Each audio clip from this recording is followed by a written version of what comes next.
এবার আল্লাহ রাব্বুল আলামিন বলছেন, দেখো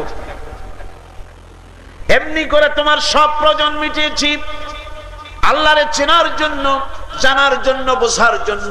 এই পরিচিতিগুলি যথেষ্ট যে সব কিছু আদের জন্য আল্লাহর দান। বলেন কার দান? আল্লাহ পাক বলছেন এবার নিজের দিকে তাকাও। গাছের কথা বললাম, পানির কথা বললাম, আকাশের কথা বললাম, জমিনের কথা বললাম, চাঁদ আর সূর্যের কথা বললাম, পশু পাখির কথা বললাম।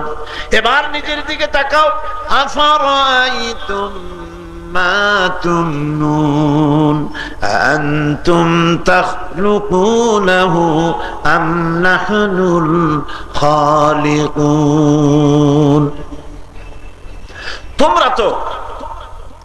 তোমরা কি এই কথা কখনো চিন্তা করেছো যে শুক্র তোমরা নিক্ষেপ করো, তার থেকে বাচ্চা কে উৎপাদন করে?